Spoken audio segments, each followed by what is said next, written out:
Once upon a time, in a quiet and attractive residential neighborhood nestled among hills and forests, there was a row of charming houses, each decorated with vibrant gardens and welcoming front porches.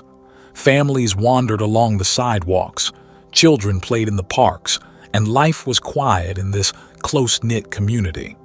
However, one fateful evening, whispers began to spread among the residents about a mysterious figure lurking in the shadows. A creepy clown with ghostly white makeup and a glowing red smile stretching from ear to ear was reportedly seen wandering the streets at night. At first, it was just rumors, but as the days went by, more sightings were reported. Some claimed to have glimpsed the ghastly clown standing motionless under the flashing streetlights, while others swore they heard anguished laughter echoing in the dead of night. The vibrant neighborhood is starting to change. Fear once polluted the playful atmosphere. Parents kept their children indoors, and the gardens, once filled with laughter, are now deserted. The night brought an atmosphere of awe as the curtains were pulled tightly and the doors were closed earlier than usual. As fear gripped the population, speculation spread. Some believed that he was just a prankster in disguise. Others whispered tales of an insidious existence seeking to sow horror.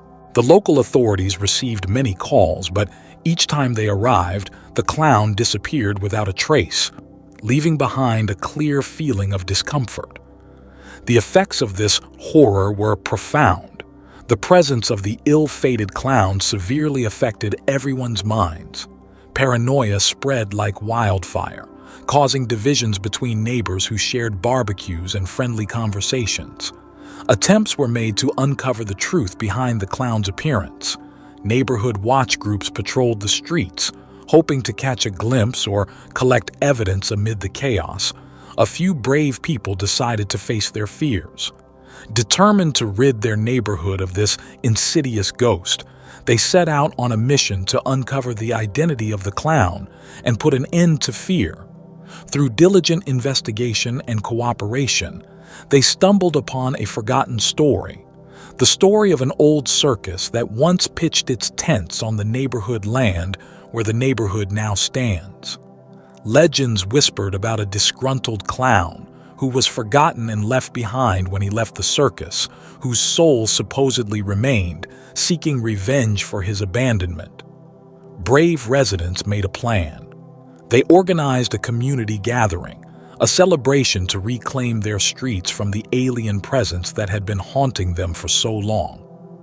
On the chosen night, as the neighborhood came alive with laughter and camaraderie, a creepy clown made his expected appearance. But this time, he was met not with fear but with unwavering determination.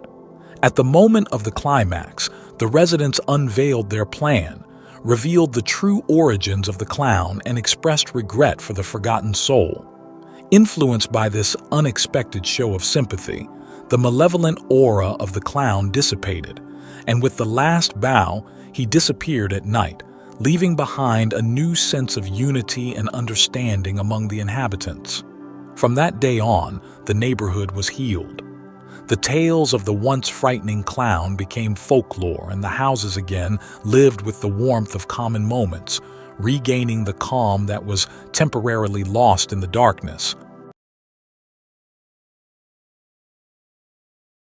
My earliest memory of the clown is from my cousin Jake's 10th birthday party.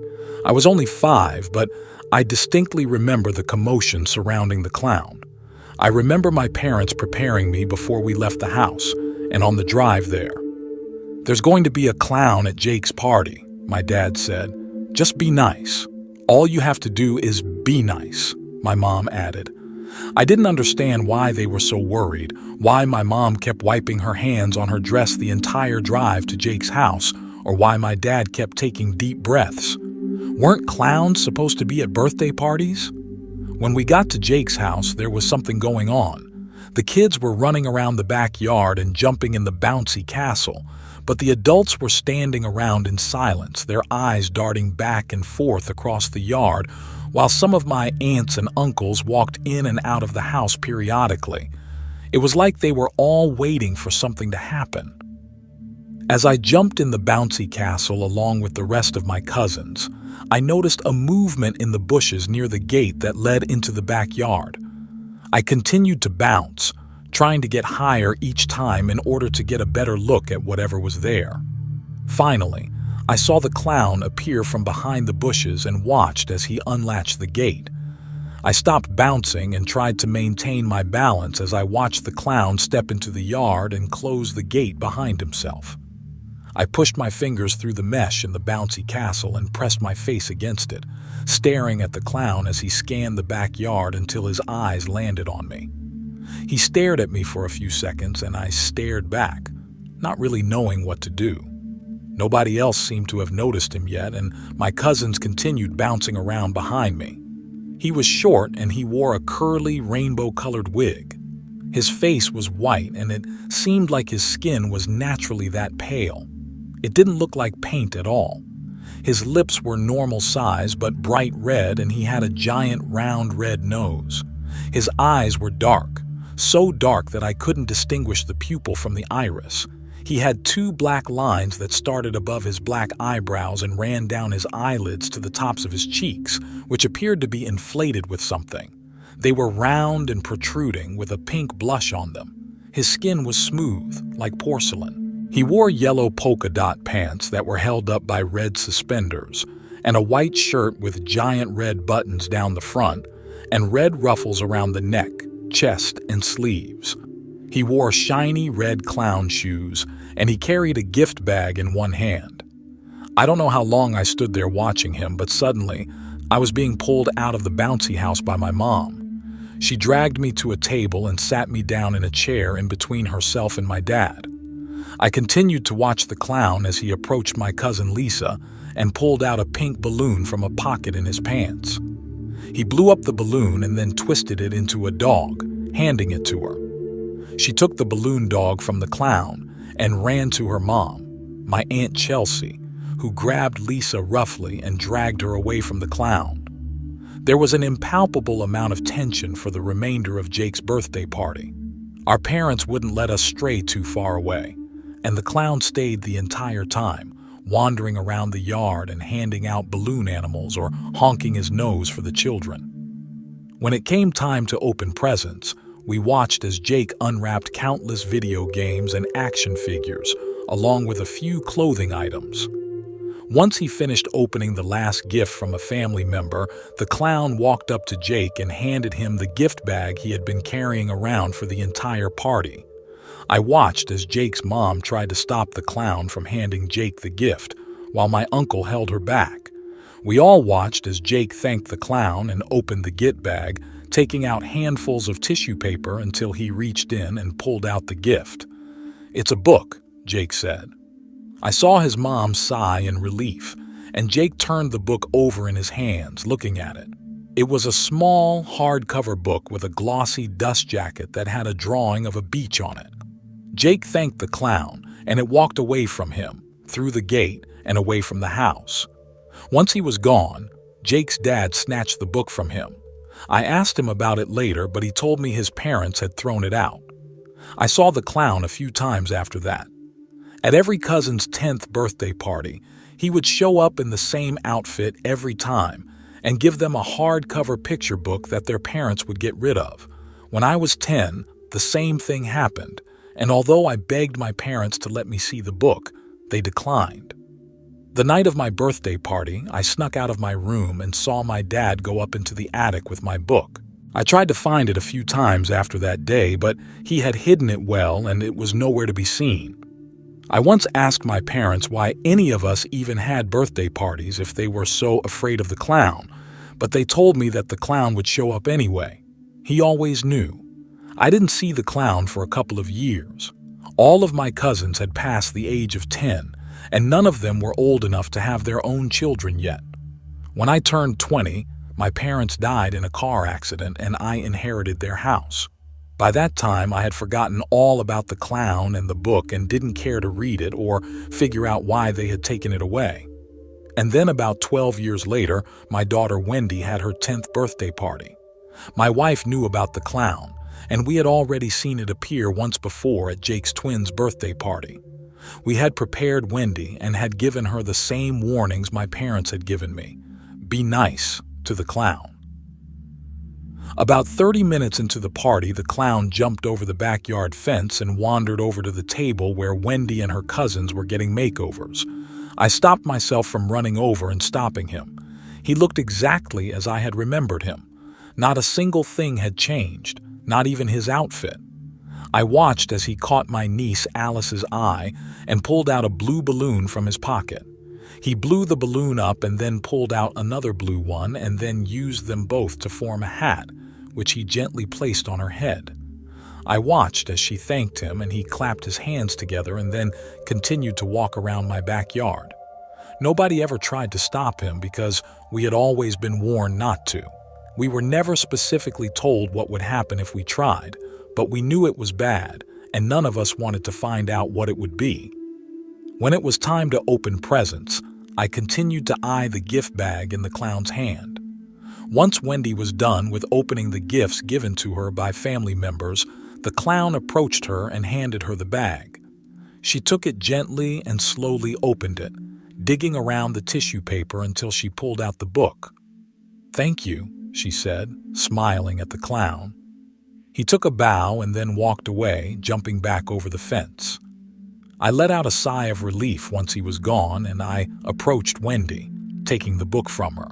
She didn't seem to mind that it was being taken. She seemed glad. I decided to hide it up in the attic, just as my parents had done with mine. But as I stared at it in my hands, curiosity was beginning to set it. It was the same as all the other books I had seen. Hardcover with a glossy dust jacket that contained a drawing on the front but no title. This one had a drawing of a girl that resembled Wendy, standing in front of a birthday cake and about to blow out the candles. She had the same curly brown hair and green eyes as Wendy. I opened the book and noticed an inscription on the inside of the cover that said, "Happy 10th Wendy." The first page was blank, but the next page was where the story started. There was a drawing of the girl on the cover, wearing a party hat and holding a pile of gifts. Under that, it read, "Today is Wendy's 10th. How happy is she? She got every gift she wants, even things she doesn't need." I turned the page as I continued to read the story that depicted various drawings of a girl that resembled my daughter as she did various birthday party activities. Wendy laughs along with friends and all her guests are filled with glee. Wendy tries to sneak a peek at every gift that she receives. There were drawings of Wendy with family and friends, everyone smiling and hugging Wendy. And then, from beyond the backyard fence, comes the best guest of them all. A funny clown here to have a ball. On that page was a drawing of the clown as it jumped over the fence, grinning. This clown loves to party, and it loves 10th birthdays too. He will never miss a chance to show up where he's due. The next drawing was of the clown in the center of the page, surrounded by black, but this birthday is a bit different. Something big is going to happen. The clown is so excited, this doesn't happen often. I turned the page to see a drawing of the clown running around the party chasing the guests who appeared to be frightened. They'd been drawn with their mouths open and wide-eyed as they ran away from the clown. The clown runs around the yard and pulls something from his pocket. Not a balloon, not a magic handkerchief, but something big and sharp and shiny. The next page had a drawing of a gleaming butcher knife, dripping with blood. A lot of guests must die, but don't worry, Wendy will be fine. The next 4 pages contained various drawings of the clown slaughtering people at the birthday party. Some had their necks sliced open, some were stabbed, and some lost body parts. The clown has had his fun. His job here has been done. Happy 10th birthday to Wendy. He will see you at the next one. The last drawing was of the clown jumping back over the fence, leaving a pile of dead bodies behind him. I shut the book as a chill ran down my spine. I realized why our parents never showed us the books, especially if they were all this creepy, and I wondered why the clown would even give us these books. I decided to do as my parents had done and get rid of the book at the end of the party. As I tossed the book on top of the fridge, I heard the first scream. I ran to the door and threw it open just in time to see everyone running away from the clown. He was back, and he stood right by the fence with a butcher knife in his hands. On the ground next to him was my cousin Paula's child, Trevor, face down in the grass. I scanned the backyard looking for Wendy, but she was nowhere to be seen.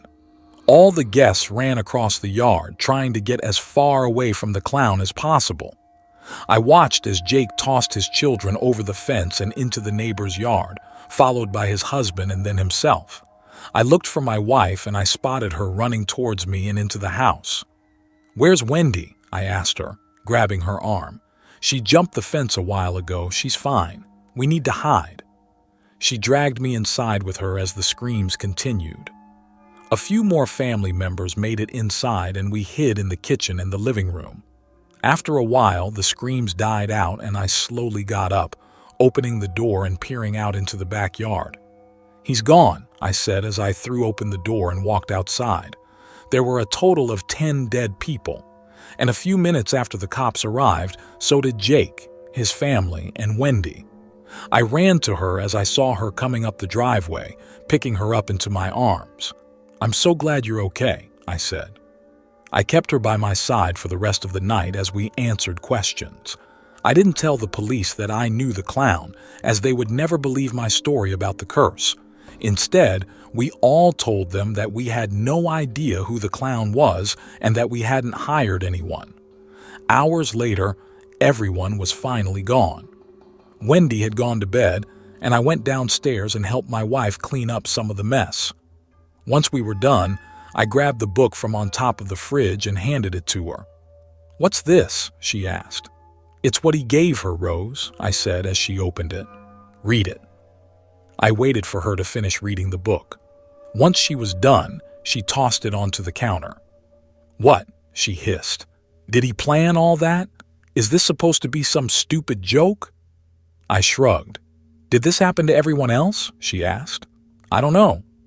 "Our parents never let us see the books," I replied.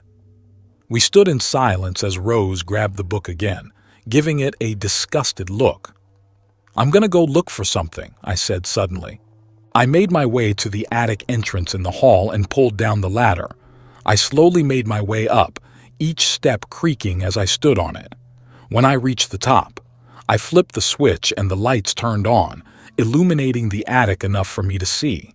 I dug through countless boxes and moved old decor and furniture around until I found it, the book that had been given to me on my 10th birthday. It had been hidden under the cushion of an old chair. I pulled it out and looked at the drawing of a house with a single light on in one of the windows. I opened the book and found a similar engraving on the inside cover that read, "Happy 10th, David." I turned the pages and began to read the story, ignoring the pictures. Today is David's 10th birthday. What a good one it will be. David eats pizza. His favorite topping is cheese. He has a water balloon fight with cousin Eric, and they take cover in the trees. Everything is fun, and soon it will be great. Here comes the clown. He is never ever late. David's birthday was a blast, and his gifts were all so fun. But don't be sad that it's over. The fun has just begun. Years go by, and the clown sees Dave again.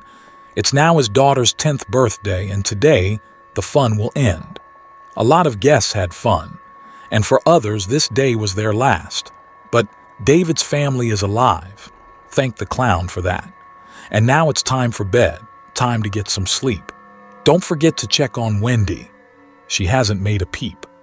The final drawing in the book showed an empty bed in a dark room with a window that was wide open. I stared at it for a second before it hit me. I tossed the book aside as I got a sinking feeling in the pit of my stomach. Something was wrong. "Wendy!" I shouted. "What's going on?" Rose called. I didn't reply as I hurried down the ladder and ran down the hall into Wendy's bedroom, throwing the door open. I flipped the light on and looked around the room, but I was too late. She was gone. Her bed was empty and her window was wide open.